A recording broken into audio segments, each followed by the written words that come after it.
Break के बाद बढ़ते आगे, जहां दिल्ली में कांग्रेस मुख्यालय में हलचल तेज रही। कांग्रेस प्रवक्ता पवन खेड़ा ने एक प्रेस कॉन्फ्रेंस के जरिए केंद्र और यूपी सरकार पर बड़े हमले बोले। रिपोर्ट देखें।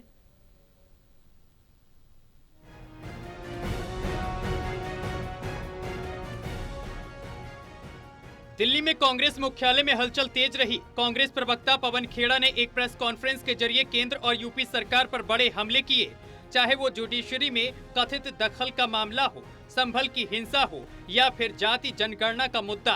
पवन खेड़ा ने खूब हमले बोले। पवन खेड़ा ने संभल में वकीलों के विरोध प्रदर्शन का जिक्र करते हुए न्यायपालिका की स्वतंत्रता पर गंभीर सवाल उठाए। उन्होंने बाबू बजरंगी के एक वायरल बयान का हवाला देते हुए कहा है कि यह वीडियो सीधा सबूत है कि बीजेपी न्यायिक व्यवस्था को अपने नियंत्रण में रखना चाहती है।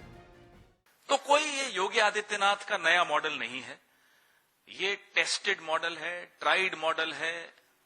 गुजरात में आपके सामने ये वीडियो आपने देखा, जो एक राक्षस किस्म का व्यक्ति खुलकर बोल रहा है कि मुख्यमंत्री ने उनको मदद की, जज की ट्रांसफर करके, बार बार ट्रांसफर करके उन्हें राहत दिलवाई।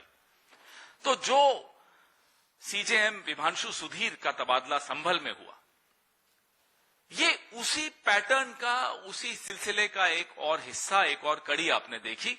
कैसे भारतीय जनता पार्टी न्यायपालिका को अपने काबू में रखना चाहती है, अपने कब्जे में रखना चाहती है। खेड़ा ने आगे चेतावनी देते हुए कहा, मुख्यमंत्री यूपी में गुजरात मॉडल लागू नहीं करेंगे, जहां लोअर कोर्ट में राजनीतिक दखलंदाजी आम बात हो जाए।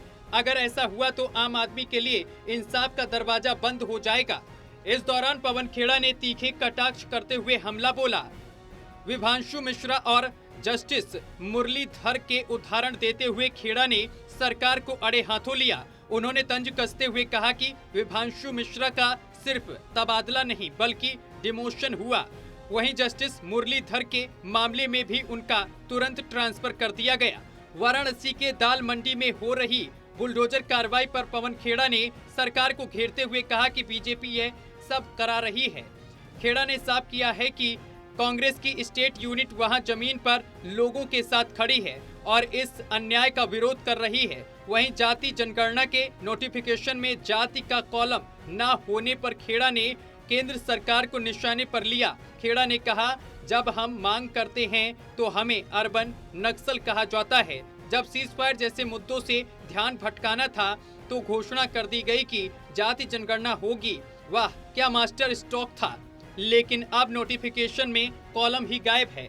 यह बीजेपी की कथनी और करनी का अंतर है। भाई, जाति जनगणना की जब मांग इस देश में हम सब ने उठाई, राहुल गांधी जी ने सबसे आगे होकर उठाई,